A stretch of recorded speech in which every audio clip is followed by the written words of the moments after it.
Hello, good evening students. कैसे हो? आज की क्लास का अपना टॉपिक है ओम का नियम।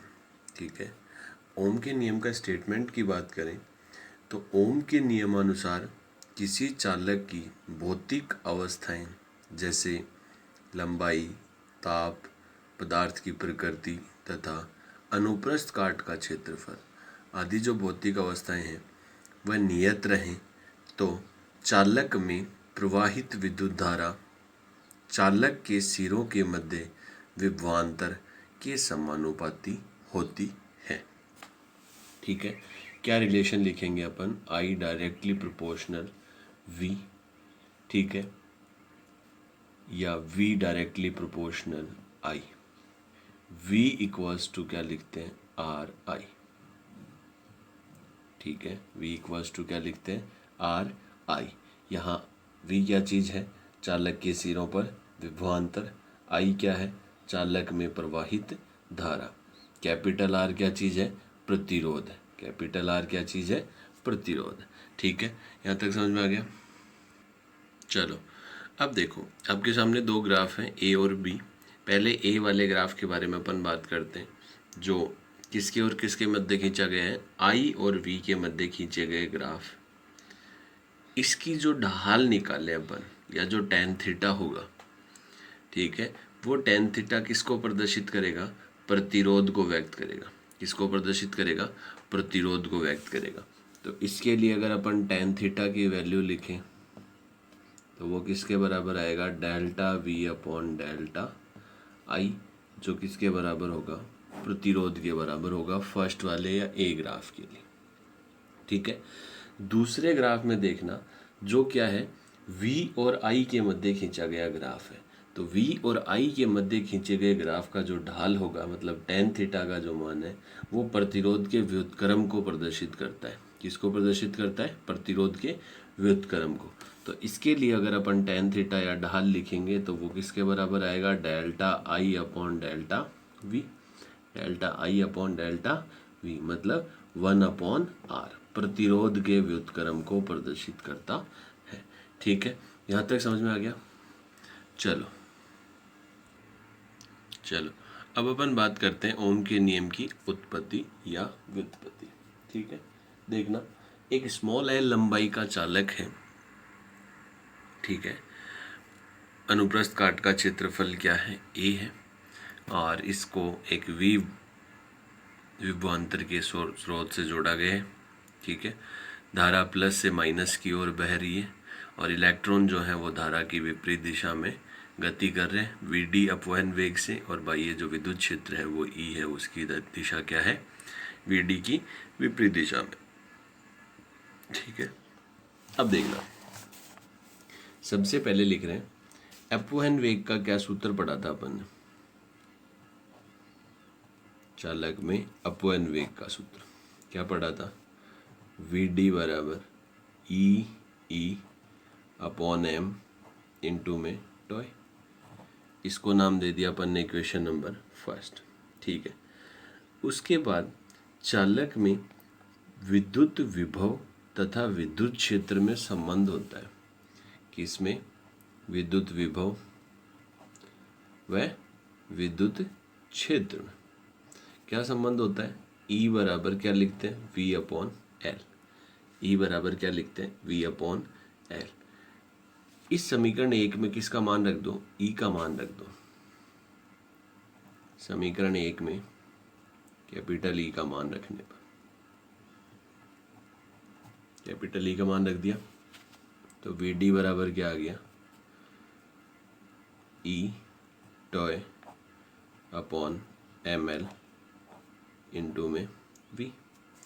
इसको नाम दे दिया अपन ने इक्वेशन नंबर 2। ठीक है, चालक में विद्युत धारा व अपवहन वेग में संबंध।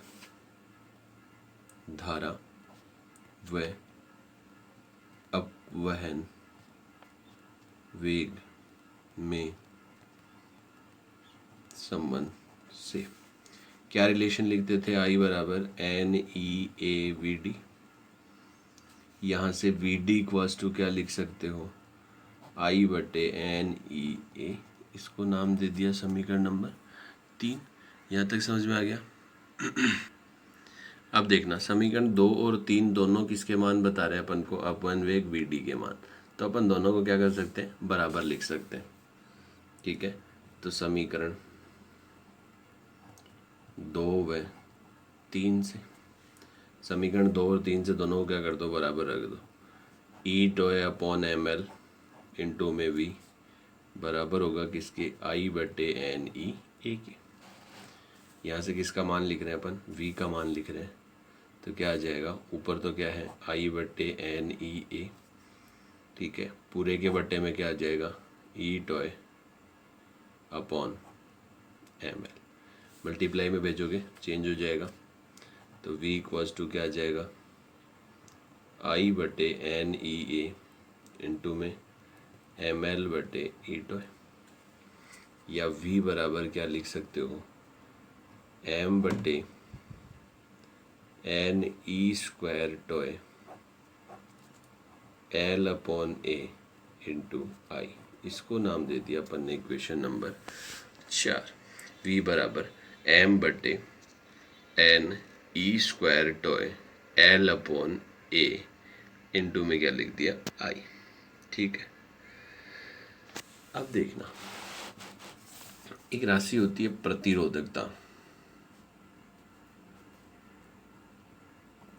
प्रतिरोधकता, या फिर इसको अपन कह सकते हैं विशिष्ट प्रतिरोध, प्रतिरोध या विशिष्ट प्रतिरोधकता, जिसको अपन किससे प्रदर्शित करते हैं, रो से। ठीक है, तो रो बराबर क्या होता है, एम बटे एन ई स्क्वायर टॉय। ठीक है, यहाँ तक समझ में आ गया। तो जो समीकरण 4 थी अपने पास, समीकरण 4 में एम बटे एन ई स्क्वायर टॉय है, तो एम बटे एन ई स्क्वायर टॉय की जगह अपन क्या रख सकते हैं, रो रख सकते हैं। तो समीकरण 4 से क्या लिखोगे, v बराबर रो एल अपॉन ए इंटू में क्या आ गया, आई। ठीक है, अपन जानते हैं कि प्रतिरोध और प्रतिरोधकता में क्या रिलेशन होता है। प्रतिरोध का क्या फॉर्मूला लिखते हैं, R equals to rho L upon A, R equals to rho L upon A. तो रो एल अपॉन ए को क्या लिख सकते हो, R। तो V बराबर क्या आ गया, R इंटू आई। V बराबर क्या आ गया, R इंटू आई।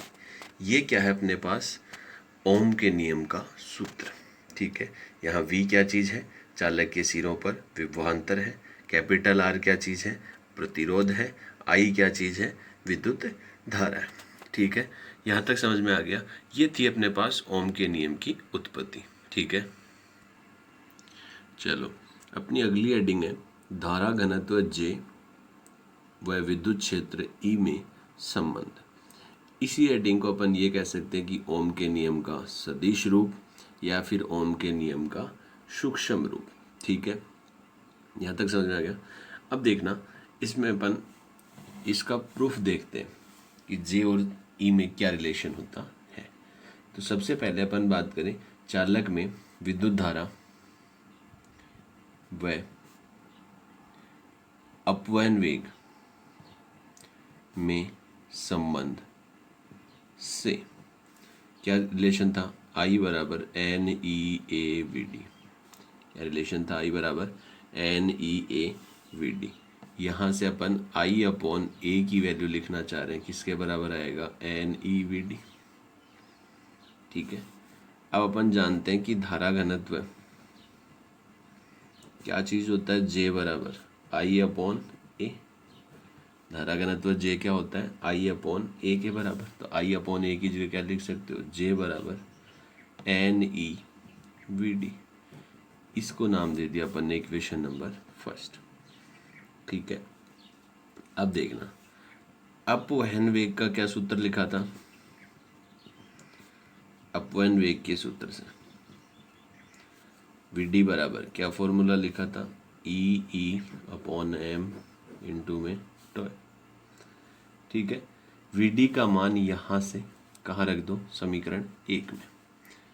तो समीकरण 1 में क्या करने पर, वी डी का मान रखने पर, तो जे बराबर क्या आ गया आपके पास, एन ई बटे एम इंटू टॉय। ठीक है, जे बराबर मल्टीप्लाई कर दो तो क्या लिख सकते हो, N E square tau upon M into में क्या बच जाएगा, कैपिटल ई। ठीक है, अब देखना, अपन जानते हैं कि प्रतिरोधकता, ठीक है, प्रतिरोधकता रो बराबर क्या लिखते हैं, एम बटे एन ई स्क्वायर टॉय। ठीक है, एक राशि और होती है चालकता, इनकी डेफिनेशंस आगे आएंगी, आप एक बार कंफ्यूज नहीं हो। प्रतिरोधकता और दूसरा क्या है, चालकता। चालकता अपन किससे लिखते हैं, सिग्मा से। किसके बराबर होती है, 1/रो। प्रतिरोधकता के व्युत्क्रम को ही क्या कहते हैं, चालकता। तो सिग्मा बराबर क्या लिखते हैं, 1/रो। तो यहाँ देखना, जे बराबर, ये रो नहीं है, 1/रो की फॉर्म में है, तो क्या लिखोगे, जे बराबर 1/रो इंटू में क्या आ गया, कैपिटल ई। यहाँ तक समझ में आ गया। इसको अपन ऐसे भी लिख सकते हैं, जे बराबर सिग्मा ई। जे बराबर क्या लिख सकते हैं, सिग्मा ई। 1/रो को किसके इक्वल लिख दिया अपन ने, सिग्मा के इक्वल लिख दिया। अगर बात करें अपन सदिश रूप की, सदिश रूप में अगर लिखना हो तो क्या लिखेंगे, J vector equals to sigma E vector. J vector equals to sigma E vector. ठीक है, इससे अपन ने एक निष्कर्ष निकाला है कि जी का मान, जे का जो मान है वो डायरेक्टली प्रोपोर्शनल है किसकी, ई की, मतलब धारा घनत्व है विद्युत क्षेत्र के समानुपाती होता है। ठीक है, यहाँ तक समझ में आ गया। ये था अपने पास धारा घनत्व जे और विद्युत क्षेत्र ई में संबंध। ठीक है, अब देखना, अपन ने जो ओम के नियम की उत्पत्ति करी थी उसका एक मेथड और है। ठीक है, उस उत्पत्ति का सेकंड मेथड, उसकी बात कर रहे हैं अपन। ठीक है, क्या हेडिंग है अपने पास, ओम के नियम की व्युत्पत्ति। ठीक है, सबसे पहले अपन बात करें कि ओम का नियम होता क्या है। ओम का नियम क्या कहता है कि V बराबर क्या होता है, आर आई होता है। V बराबर क्या होता है, आर आई होता है। अब अपन बात कर रहे हैं उसकी उत्पत्ति या प्रूफ की। ठीक है, प्रूफ में देखना, अपन ने एक L लंबाई का चालक लिया है जिसका अनुप्रस्थ काट क्षेत्रफल कितना है, कैपिटल A है, लंबाई कितनी है, स्मॉल l है, और इसको चित्रानुसार अपन ने क्या कर रखा है, एक बैटरी से जोड़ रखा है। ठीक है, तो अब देखना आगे, धारा घनत्व व विद्युत क्षेत्र में संबंध से अभी अभी अपन ने निकाला था, क्या रिलेशन होता है, जे बराबर सिग्मा ई, नाम दे दिया समीकरण 1। ठीक है, धारा घनत्व, धारा घनत्व क्या लिखते हैं, जे बराबर आई अपॉन ए। जे बराबर क्या लिखते हैं, आई अपॉन ए। ठीक है, अब देखना, चालक में विद्युत क्षेत्र विभव के पदों में, चालक में विद्युत क्षेत्र विभव के पदों में क्या लिखते हैं, ई बराबर वी अपॉन एल। ई बराबर क्या लिखते हैं, वी अपॉन एल। ठीक है, अब देखना, समीकरण 1 में इस ई का और इस जे का दोनों मान रख दो, कहाँ, समीकरण 1 में। तो क्या बनेगा अपने पास, देखना, जे की जगह क्या रख दिया, आई अपॉन ए। ठीक है, और उसके बाद ई की जगह क्या रखना है अपन को, वी अपॉन एल, तो सिग्मा इंटू ई की जगह क्या रख दिया, वी अपॉन एल। ठीक है, यहाँ से अपन किसकी वैल्यू लिख रहे हैं, वी की, तो वी बराबर क्या आ जाएगा, 1 अपॉन सिग्मा आई अपॉन ए इनटू में क्या है, स्मॉल है, ठीक है। या v बराबर लिखोगे तो 1/सिग्मा को क्या लिख सकते हो, रो L/A इनटू में I, ठीक है। 1/सिग्मा क्या होता है, रो, और जो प्रतिरोध होता है R वो किसके बराबर होता है, रो L/A। प्रतिरोध क्या होता है, रो L/A। तो रो L/A की जगह क्या लिख सकते हो, R। तो V बराबर क्या लिख सकते हो, RI। V बराबर क्या लिख सकते हो, RI। ये है अपने पास ओम के नियम की सेकंड जो मेथड है उत्पत्ति का। यहाँ V क्या चीज़ है, विभवांतर है, R क्या है, प्रतिरोध है, और I क्या है, चालक में प्रवाहित धारा है, ठीक है। यहाँ तक समझ में आ गया। अपनी अगली हेडिंग है प्रतिरोध, रेजिस्टेंस, की प्रतिरोध क्या चीज़ होती है। तो चालक में विद्युत धारा के प्रभाव में उत्पन्न अवरोध या विद्युत धारा के प्रवाह में जो उत्पन्न अवरोध, बाधा या रुकावट होती है, उसी को अपन क्या कहते हैं, प्रतिरोध कहते हैं। प्रतिरोध चालक के सिरों पर उत्पन्न विभवांतर तथा चालक में प्रवाहित धारा के अनुपात के बराबर होता है। क्या रिलेशन लिखते हैं अपन, R बराबर V/I। R बराबर V/I विभवांतर तथा प्रवाहित धारा के अनुपात के बराबर होता है। अगली बात, चालक का प्रतिरोध चालक की लंबाई के समानुपाती, चालक की लंबाई के समानुपाती, R डायरेक्टली प्रोपोर्शनल होता है किसके, L के, तथा चालक के अनुप्रस्थ काट क्षेत्रफल के व्युत्क्रमानुपाती होता है, R व्युत्क्रमानुपाती A।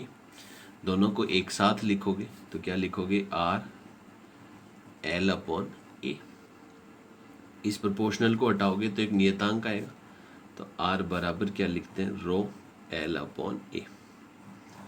R बराबर क्या लिखते हैं, रो L/A। यहाँ रो क्या चीज़ है, विशिष्ट प्रतिरोध। यहाँ रो क्या चीज़ है, विशिष्ट प्रतिरोध, या फिर इसको क्या कह सकते हो, प्रतिरोधकता। रो क्या चीज़ है, विशिष्ट प्रतिरोध या प्रतिरोधकता, ठीक है। ये थी अपने पास प्रतिरोध की बात। अब अपन बात करें कि प्रतिरोध को अपन प्रदर्शित कैसे करेंगे, इसका चिन्ह क्या होगा, ठीक है। तो अगर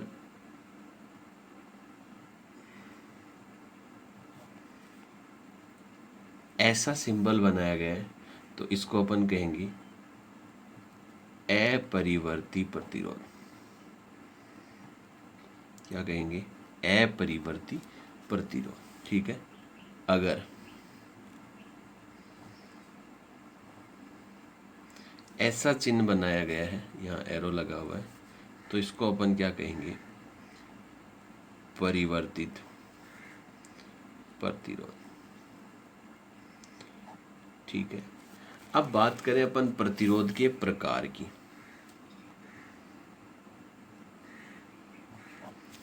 प्रतिरोध के प्रकार की दो प्रकार का होता है। पहला है तार आबद्ध प्रतिरोध और दूसरा है कार्बन प्रतिरोध, ठीक है। पहला है तार आबद्ध प्रतिरोध और दूसरा है कार्बन प्रतिरोध। बात करें अपन तार आबद्ध प्रतिरोध की, तो मिश्र धातु से बने प्रतिरोध को तार आबद्ध प्रतिरोध कहते हैं। जैसे एग्जाम्पल के रूप में अपन कह सकते हैं मैग्नीन, नाइक्रोम या कॉन्स्टेंटम। इन पदार्थों का प्रतिरोध ताप गुणांक जो होता है अल्फा से प्रदर्शित किया जाता है, वह कम होने के कारण इनकी प्रतिरोधकता पर ताप का प्रभाव बहुत नगण्य होता है, ठीक है। ये किससे संबंधित बात थी, तार आबद्ध प्रतिरोध से। बात करें अपन कार्बन प्रतिरोध की, तो कार्बन से बने बेलनाकार प्रतिरोध जिनके दोनों सिरों पर संयोजन तार लगे होते हैं, इन्हें कार्बन प्रतिरोध कहते हैं। कार्बन जो प्रतिरोध हैं वह सूक्ष्म तथा सस्ते होते हैं। कार्बन प्रतिरोध क्या होते हैं, आकार में छोटे होते हैं और सस्ते होते हैं, ठीक है। अगली बात करें अपन मात्रक की, कि प्रतिरोध का मात्रक क्या लिखेंगे साहब। मात्रक की बात करें तो फॉर्मूला क्या था अपने पास, R = V/I, ऊपर विभवांतर नीचे धारा, तो क्या आएगा वोल्ट पर एम्पियर। क्या लिख सकते हो, वोल्ट पर एम्पियर। ठीक है, इसी की जो सेकंड फॉर्म है अपन इसको कैसे लिख सकते हैं, ओम से लिख सकते हैं। किससे लिख सकते हैं, ओम से, ये सिंबल बना मिलेगा।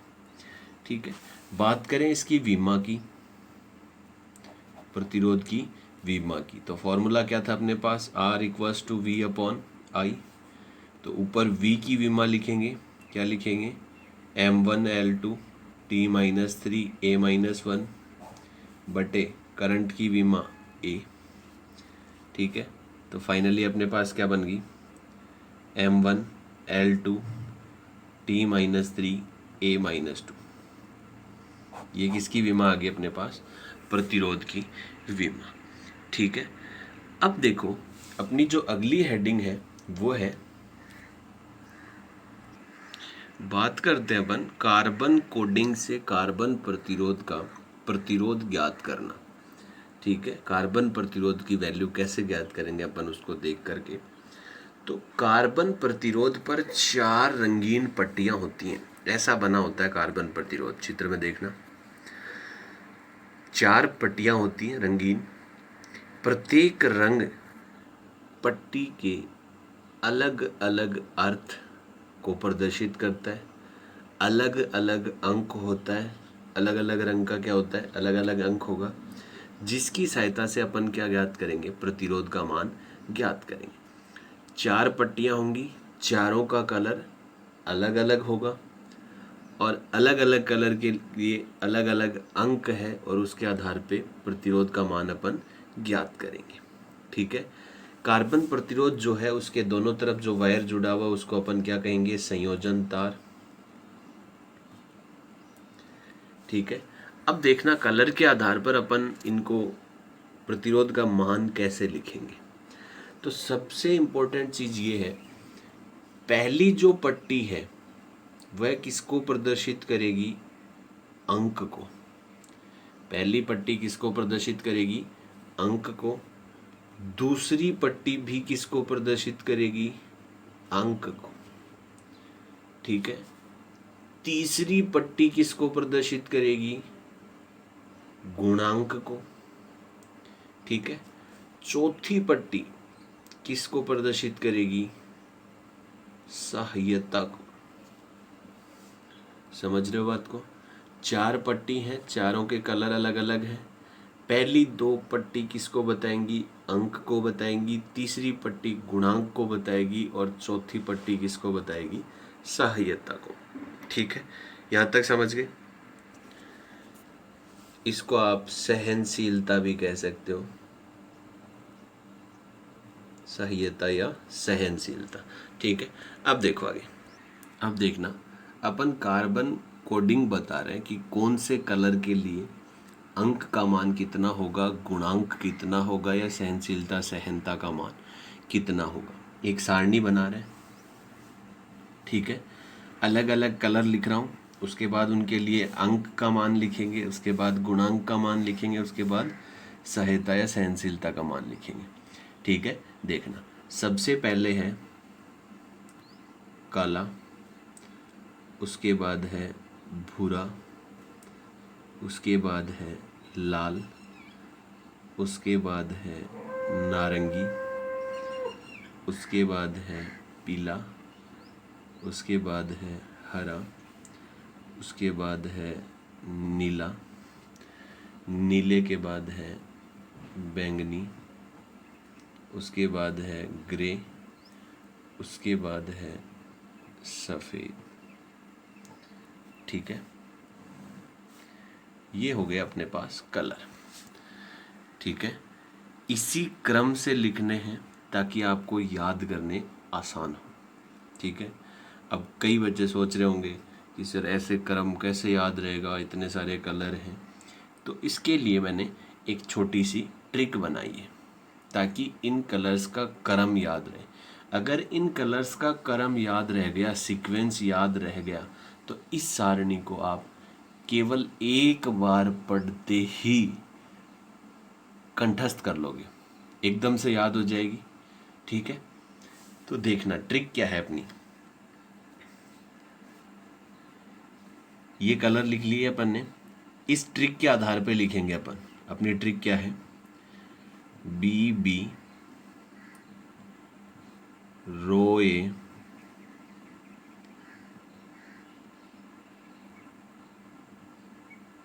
Great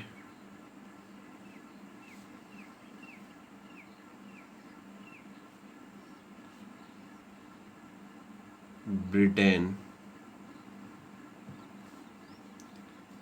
very good wife. BB Roy Great Britain very good wife.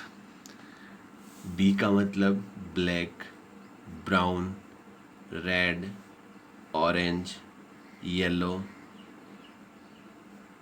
Green. G से ग्रीन, बी से ब्लू, वी से वायलेट, जी से ग्रे, डब्ल्यू से वाइट। ठीक है, आसानी से कलर्स का क्रम याद रह जाएगा। अब देखना, इसके लिए अंक की वैल्यू लिख रहे हैं। ठीक है, 0 से स्टार्ट करना। ब्लैक के लिए क्या है, 0। उसके बाद सीक्वेंस से चलते जाओ, 1 2 3 4 5 6 7 8 और 9। सीक्वेंस से लिखने एकदम से। ठीक है, यहाँ तक समझ में आ गया। अब बात कर रहे हैं अपन गुणांक की। सबसे पहले जो ब्लैक है उसके लिए अपन लिखेंगे 10 की पावर 0। नेक्स्ट में लिखेंगे 10 की पावर 1। नेक्स्ट में लिखेंगे 10 की पावर 2। समझ रहे हो बात को? यहाँ जो अंक लिखा हुआ है उसको 10 की घात में लिखना है। 10 की पावर 3, 10 की पावर 4, 10 की पावर 5, 10 की पावर 6, 10 की पावर 7, 10 की पावर 8 और 10 की पावर 9। यहाँ तक समझ में आ गया? ठीक है, रंग का निर्धारण कर लिया अपन ने ट्रिक से, उसके बाद अंक की वैल्यू लिख ली और उसके बाद क्या लिख लिया अपन ने, गुणांक लिख लिया। ठीक है, इन कलर्स के बाद में 3 कलर और होते हैं अपने पास। ठीक है, 3 कलर्स और होते हैं। एक होता है सोना या सुनहरा भी लिखा मिलता है कई बार। ठीक है, अगला है चांदी और अगला है वर्णहीन या रंगहीन। वर्णहीन या रंगहीन। ठीक है, यहाँ तक समझ रहे हो बात को? अब देखना, अगर सुनहरा है या सोने का रंग है तो उसके लिए अपन गुणांक का मान लिख रहे हैं। 10 की पावर -1 होता है। ठीक है, अंक में नहीं आएगा ये सुनहरा, मतलब पहली 2 पट्टियों में सुनहरा कलर नहीं मिलेगा आपको। केवल क्या मिल सकता है, तीसरी या चौथी पट्टी में मिलेगा। तो गुणांक की वैल्यू तो 10 की पावर -1 और चौथी पट्टी है तो सह्यता या सहनशीलता बताएगा, तो वो कितना होगा, 5%। चांदी का जो रंग है वो अगर तीसरी पट्टी में मिल रहा है गुणांक के रूप में तो उसकी वैल्यू होगी 10 की पावर -2, और अगर चौथी पट्टी में मिल रहा है तो सह्यता पूछ रहा है, सहनशीलता 10%। अगर रंगहीन है तो ना रंगहीन अंक में नहीं मिलेगी, ना गुणांक में मिलेगी, केवल और केवल किस में मिलेगी, चौथी पट्टी के रूप में मिलेगी। तो उसके लिए सह्यता की वैल्यू क्या लिखेंगे अपन, 20% लिखेंगे। ठीक है, यहाँ तक समझ में आ गया? इस प्रकार से अपनी ये सारणी कंप्लीट होती है। ठीक है, अपन ने क्या किया, ये जो है यहाँ अपन ने जो खाली छोड़ा है स्थान, ये मतलब ये है कि ये जो कलर हैं वो केवल पहली, दूसरी और तीसरी पट्टी तक ही मिलेंगे। चौथी पट्टी में आपको ये वाले कलर नहीं मिलेंगे। चौथी पट्टी में केवल सोने का रंग, सुनहरा या चांदी या रंगहीन, इन 3 में से ही मिलेंगे। ठीक है, ये थी अपने पास कार्बन कोडिंग के आधार पर, रंग के आधार पर प्रतिरोध का निर्धारण। ठीक है, यहाँ तक समझ में आ गया सबको। अब देखो इसके एक एग्जाम्पल की बात करते हैं अपन, ताकि ये सारणी अपने लिए कंफर्म हो जाए कि वैल्यू कैसे लिखते हैं, कैसे अपन रंग का मान देखेंगे और कैसे उसको लिखेंगे। ठीक है, देखते हैं एक एग्जाम्पल। देखो डायग्राम में देखना, आपको एक एग्जाम्पल ले रहे हैं अपन। एक कार्बन प्रतिरोध दे रखा है, 4 पट्टियां बना रखी हैं, चारों के अलग अलग कलर दे रखे हैं आपको, पीला, नारंगी, भूरा और सुनहरा। ठीक है, फर्स्ट पट्टी कैसी है? पीली है। सेकंड पट्टी कैसी है? नारंगी है। थर्ड पट्टी कैसी है? भूरी है। और फोर्थ पट्टी कैसी है? सुनहरी है। आपको ट्रिक में मैंने ये बताया था कि पहली 2 पट्टियां किसका निर्धारण करेंगी? अंक का। पहली 2 पट्टियां किसका निर्धारण करेंगी? अंक का। तीसरी पट्टी किसका निर्धारण करेगी? गुणांक का। और चौथी पट्टी किसका निर्धारण करेगी? सहायता या सहनशीलता। ठीक है, तो देखना, सबसे पहले पीला कलर है, तो पीले कलर के लिए अपन को अंक चाहिए। सारणी में चलो, ये रहा पीला कलर, अंक कितना है? 4। अंक कितना है? 4। तो अपन कार्बन प्रतिरोध R की वैल्यू लिख रहे हैं, पहला अंक लिख दिया 4। पहली पट्टी पीली थी, पहली पट्टी के लिए सारणी में अंक कितना था? 4। दूसरी पट्टी कैसी है? नारंगी। नारंगी दूसरी पट्टी है, तो दूसरी भी अंक का निर्धारण करती है।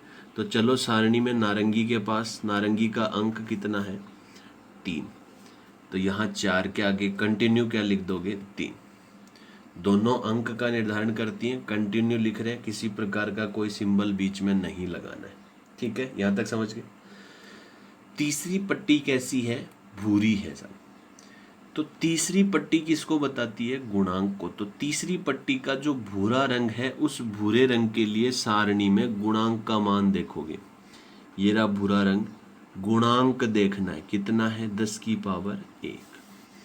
तो गुणा लगा के क्या लिखोगे? 10 की पावर 1 ओम। ठीक है, चौथी जो पट्टी है वो कैसी है? सुनहरी है। वो किसको प्रदर्शित करती है? सहायता या सहनशीलता को। तो सुनहरे कलर के लिए सहायता का मान कितना है? 5%। तो इसके आगे क्या लिख दोगे? Plus minus 5%। ठीक है, तो इन चारों कलर के लिए जो कार्बन प्रतिरोध दे रखा था, उसकी वैल्यू कितनी आ गई अपने पास? 43 गुणा 10 की पावर 1 ओम प्लस माइनस 5%। इस प्रकार से रंग के आधार पर कार्बन प्रतिरोध का मान निर्धारित करना है। ठीक है, यहाँ तक समझ में आ गया। चलो आगे चलते हैं। अगली अपनी हेडिंग है प्रतिरोधकता। अगली हेडिंग क्या है? प्रतिरोधकता। प्रतिरोधकता के अपन किससे प्रदर्शित करते हैं? रो से। ठीक है, रो बराबर क्या फॉर्मूला लिखते हैं? R A upon L. Rho बराबर क्या लिखते हैं? R A upon L. यहाँ रो क्या चीज़ है? विशिष्ट प्रतिरोध या प्रतिरोधकता है। कैपिटल आर क्या है? प्रतिरोध है। ए क्या है? अनुप्रस्थ काट का क्षेत्रफल। एल क्या है? चालक की लंबाई। बात करते हैं इसकी डेफिनेशन की। यदि स्मॉल एल बराबर 1 मीटर हो, अनुप्रस्थ काट का क्षेत्रफल 1 मीटर स्क्वायर हो, ठीक है, तो ए का मान 1 है, एल का मान 1 है, तो रो का मान किसके बराबर आ गया अपने पास? आर के बराबर। रो का मान किसके बराबर आ गया? आर के बराबर। ठीक है, वैसे रो होता क्या है? स्मॉल एम बटे एन ई स्क्वायर टोए के बराबर आया था अपने पास। रो बराबर क्या आ गया अपने पास? आर। तो डेफिनेशन फॉर्म में अपन क्या कह देंगे कि एकांक लंबाई तथा एकांक क्षेत्रफल के चालक के प्रतिरोध को विशिष्ट प्रतिरोध या प्रतिरोधकता कहते हैं। मतलब एकांक लंबाई और एकांक अनुप्रस्थ काट क्षेत्रफल का कोई भी चालक है, तो उसका जितना प्रतिरोध होगा उसी को अपन क्या कहते हैं? विशिष्ट प्रतिरोध या प्रतिरोधकता कहते हैं। ठीक है, यहाँ तक समझ में आ गया।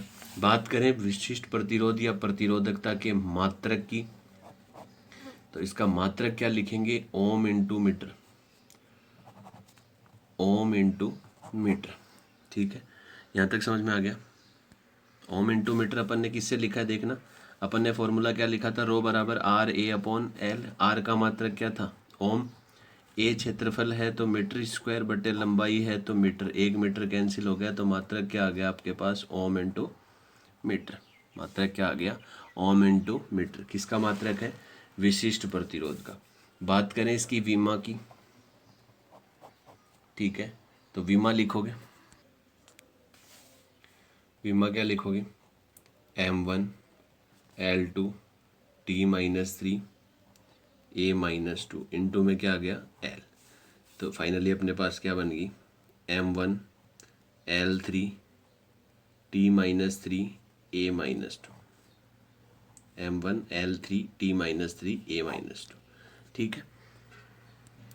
ये था अपने पास प्रतिरोधकता से संबंधित बातें। अगली हेडिंग के रूप में अपन बात कर रहे हैं चालकता, ठीक है। चालकता, चालकता की डेफिनेशन में अपन ने क्या कहेंगे कि प्रतिरोधकता के व्युत्क्रम को ही क्या कहते हैं, चालकता, ठीक है। तो चालकता व्युत्क्रमानुपाती होती है किसके, प्रतिरोधकता के, ठीक है। चालकता को किससे लिखते हैं, सिग्मा से, इज इन्वर्सली प्रोपोर्शनल होता है किसके, रो के, ठीक है। सिग्मा बराबर लिखते क्या है, NE² टो अपॉन M, रो का व्युत्क्रम है, ठीक है। बात करें अपन चालकता के मात्रक की, मात्रक क्या होगा, तो ओम इनवर्स मीटर इनवर्स। मात्रक क्या होगा, ओम इनवर्स मीटर इनवर्स, या फिर अपन इसको कहते हैं महो। ओम इनवर्स और मीटर इनवर्स को क्या नाम देते हैं, महो, या ओम इनवर्स जो है उसको अपन क्या कहते हैं, महो, और इनटू में क्या है इसके, मीटर इनवर्स, तो महो इंटू मीटर इनवर्स। बात करें इसकी विमा की, तो विमा क्या होगी, M-1 L-3 T3A2, ठीक है। यहाँ तक समझ में आ गया।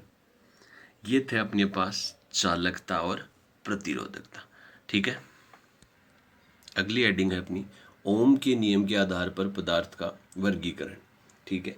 ओम के नियम के आधार पर पदार्थ को 2 भागों में विभाजित किया गया है। पहला प्रकार है ओमीय पदार्थ,